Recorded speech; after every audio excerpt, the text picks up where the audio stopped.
his way to Margaret's house party. He is phoning her for directions. First, you will have some time to look at questions 1 to 5.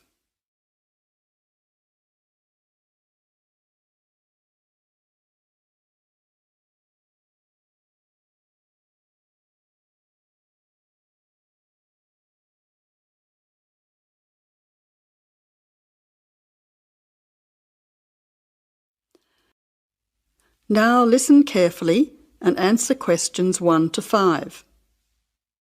Jack has got lost on his way to Margaret's party. He is phoning her for directions.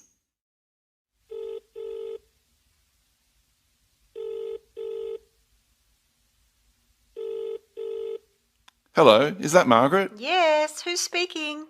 Margaret, it's Jack. I think I'm lost. I can't see a signpost and... Jack, so where are you now? Well, I'm a bit confused about the directions, but I'm at a T-junction.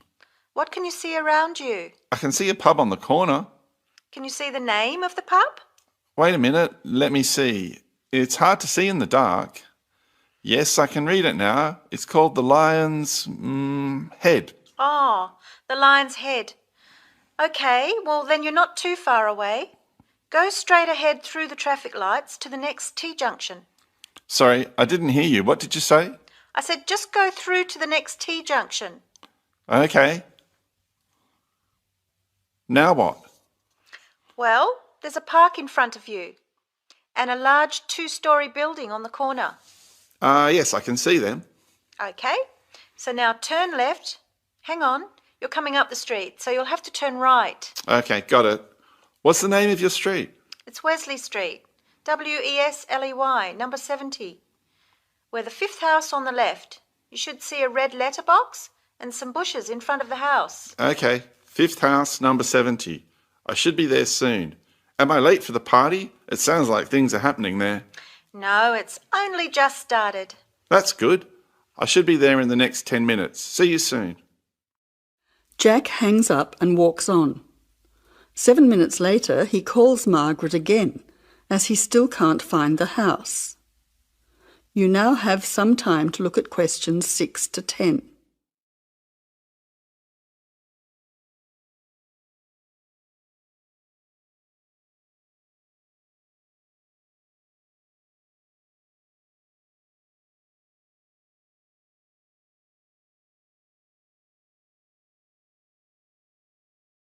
As you listen, answer questions 6 to 10.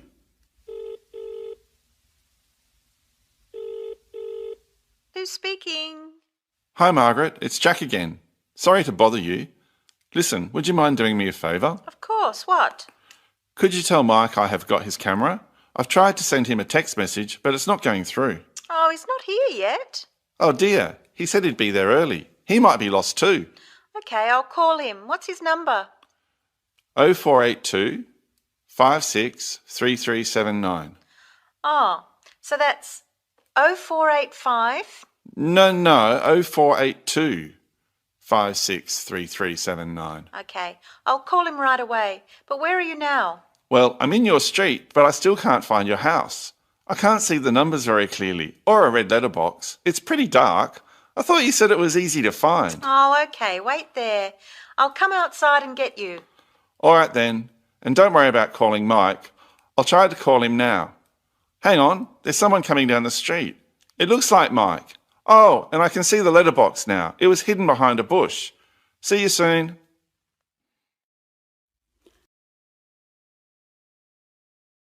That is the end of part 1. You now have half a minute to check your answers.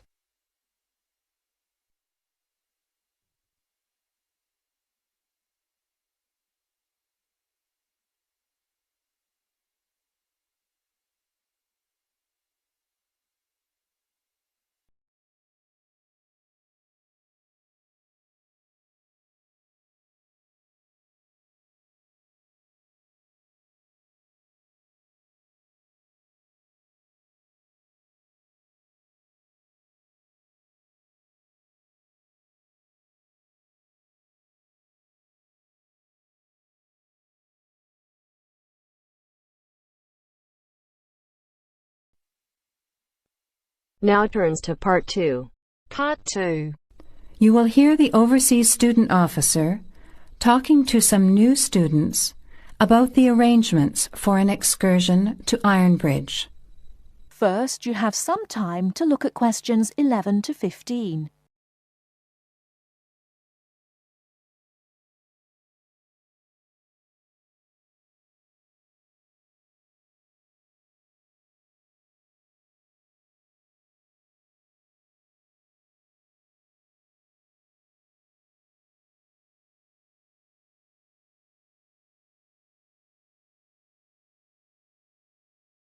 Now, listen carefully and answer questions 11 to 15.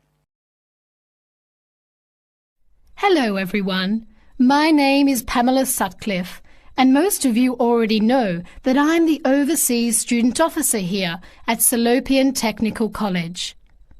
Next Tuesday, the 28th of September, we have arranged an excursion for all new students to the important historical town of Ironbridge.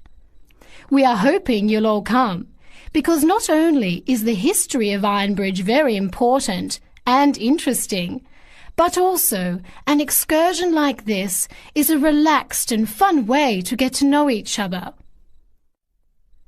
Ironbridge is about 55 kilometres from here, and we'll be travelling by the college bus, which holds 40 people. If there are more than that, we'll bring a couple of staff cars as well, though I might ask you to indicate on the list if you have a car and would be willing to take a couple of passengers. The list I'm referring to is up there on the student notice board, and if you would like to come on Tuesday, would you please add your name as soon as possible? By the way, could you please print your name clearly? I know some people have wonderful signatures, but often I'm afraid I can't read them, which can cause problems. So if we need extra transport and you could bring your car, can you tick the car column next to your name? Could you also add your student number and your telephone number, just in case there are any last-minute changes and we have to contact you? The other information I need to give you is about lunch. There's a very nice little restaurant in Ironbridge which gives a 15% discount to the college when we bring groups. That means lunch is only about £4, and they do good vegetarian meals too, so it's usually no problem for those of you on special diets. But if you prefer to eat your own food, that's fine too, either on the bus or in the park. But I'd encourage you to try the restaurant. Now, talking of costs, I should tell you that the bus will only cost you £10, and if you bring your car, we'll pay for the petrol, so you get a free trip in return for driving there. Will you please sign up by Saturday at 6 p.m. at the latest? The list is closed after that. We will depart at 9:30 a.m. sharp on Tuesday morning, so please make sure that you arrive at least 15 minutes before so that you can find a seat and get settled on the bus. Before you hear the rest of the talk, you have some time to look at questions 16 to 20.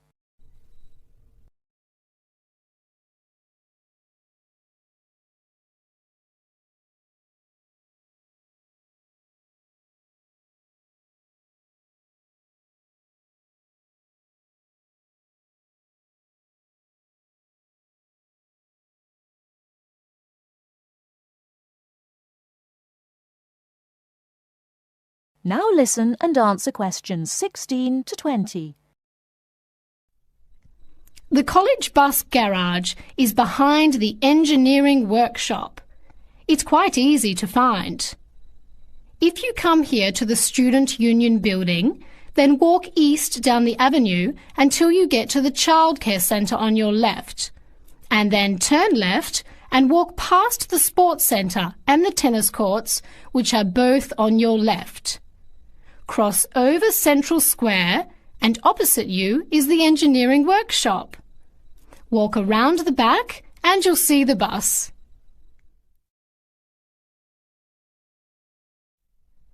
Please wear comfortable shoes, as we'll be walking around Ironbridge and be on our feet for most of the day. Wear a warm jacket, and you might like to bring an umbrella and a backpack to put them in if the weather's warm and sunny, which we hope it will be, but of course we can't guarantee that. Certainly bring your cameras and any snacks or drinks for the bus journey there and back, which should take about an hour and a half each way. You should all check the notice board on Monday, and we'll also put a note in your mailbox to confirm arrangements, so don't forget to check it. Now, why are we visiting Ironbridge? Well, Iron Bridge, as the name suggests, has got the original iron bridge. That is, the first ever iron bridge in the world. It was the birthplace of the Industrial Revolution, and for 40 years it led the world, as Britain changed from an agricultural society into an industrial one. It's hard to imagine today that this pretty, sleepy little tourist town was one of the most important places in England for over a century. Just imagine, 200 years ago, people from all over Europe and even North America came to Ironbridge to learn about what was then the latest technology. Today it is listed as a World Heritage Site by the United Nations, as they consider the unique collection of industrial monuments, rank it alongside the Grand Canyon, the pyramids, and the Great Barrier Reef. One place that's fun to visit is Blist Hill, which is a reconstruction of a small Victorian industrial town where people are working and living as they did 100 years ago. I hope you'll enjoy the day. It's been a very popular excursion in previous years, so I'm looking forward to going again next Tuesday. Now don't forget to put your name on the list as soon as possible. That is the end of part 2. You now have half a minute to check your answers.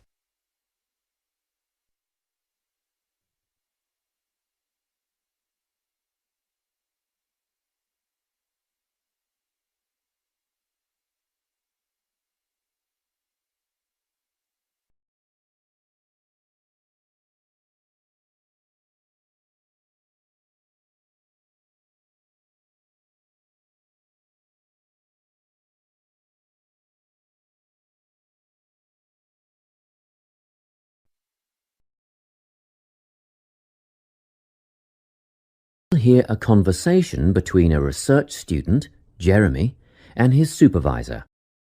They are talking about the process of having a research project published in a journal. First, you have some time to look at questions 21 to 25.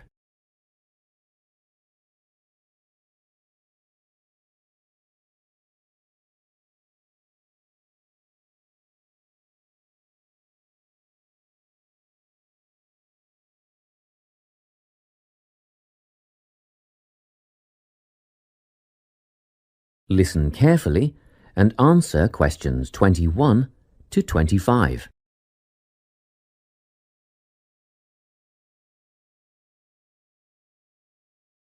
So, you're nearly ready to submit your article to an academic journal, are you? Yes, I think so. I just wanted to go over all the things I need to do before I submit it.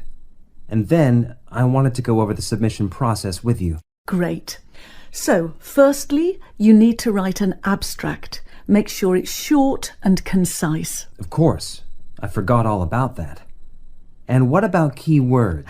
Yes, a lot of students overlook this part and just jot down whatever comes to mind. But take some time to make a list of key words that are accurate and relevant. Okay. Another thing. Could you have a look at my article before I submit it? Absolutely. Actually, at least 2 senior staff members should always read through a final draft before submission. Do you mind if I give it to Professor Johnson to have a look at as well? Not at all. I'd be glad to have the feedback. Do you know which journal you want to submit to yet? Not yet. I have a short list of about 3 that I'm interested in. Make that decision soon, because you'll need to adjust your article so that it matches the style guide of the journal you are submitting to. I bet that can take a while. Yes, but after that you are just about ready to submit. One more thing, you'll have to sign the copyright form, just confirming that it's your own work, and then you're good to go. Before you hear the rest of the conversation, you have some time to look at questions 26 to 30.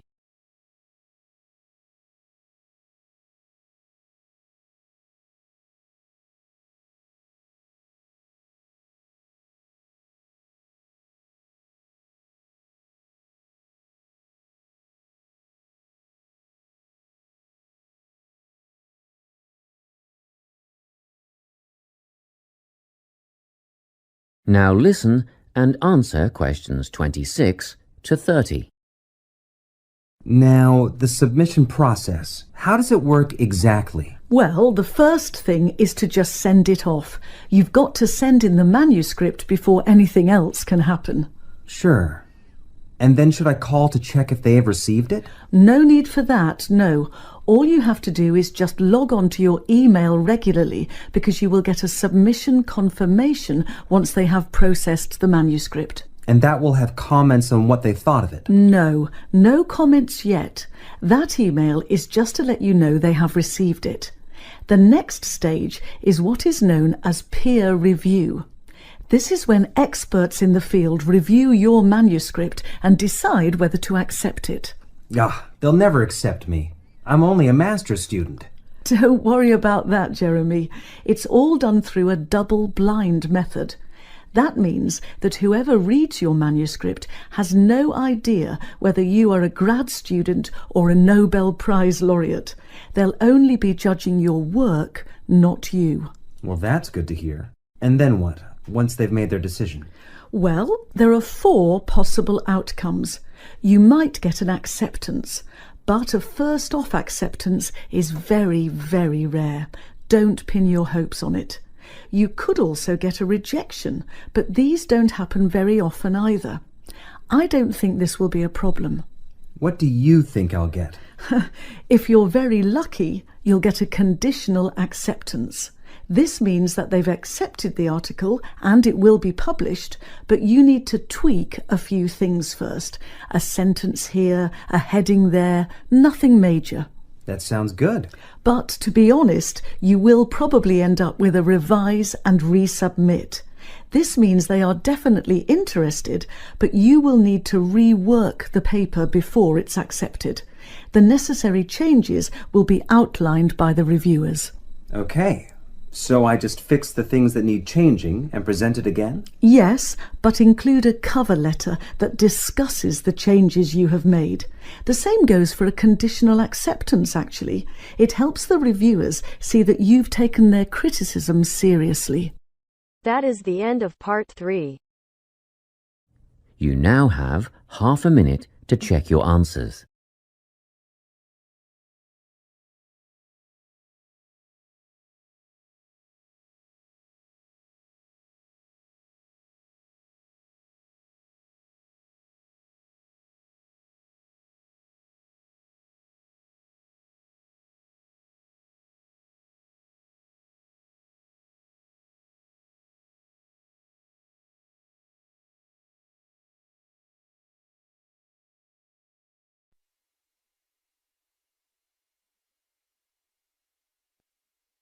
Now turns to part 4.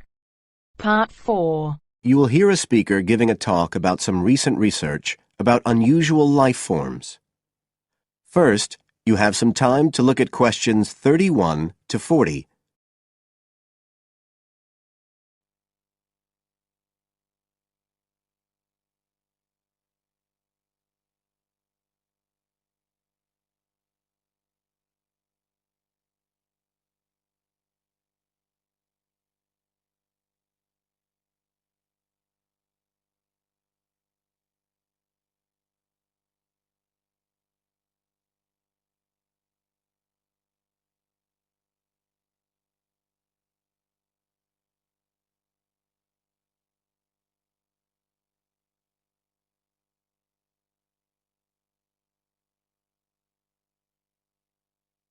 Now listen carefully and answer questions 31 to 40. Hello, everybody, and welcome to the 6th of our ecology evening classes. Nice to see you all again. As you know from the programme, today I want to talk to you about some research that is pushing back the frontiers of the whole field of ecology.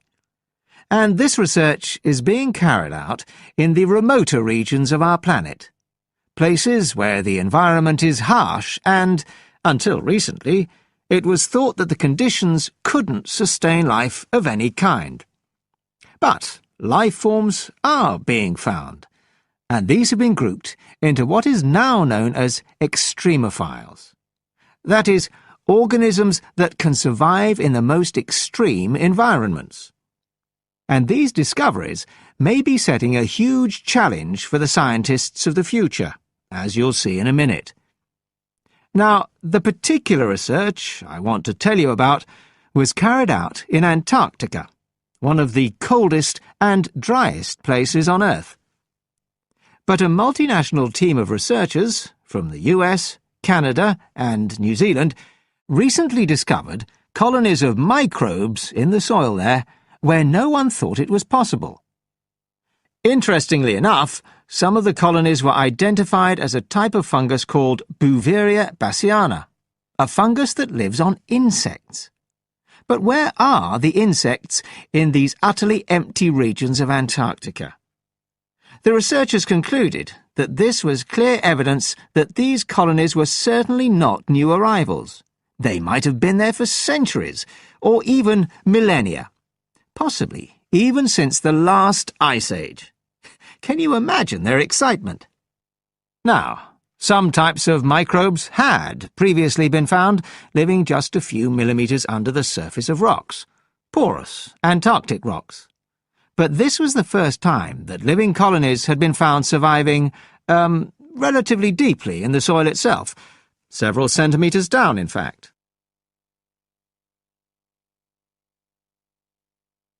So, the big question is, how can these colonies survive there? Well, we know that the organisms living very near the rock's surface can still be warmed by the sun, so they can survive in their own microclimate, and this keeps them from freezing during the day.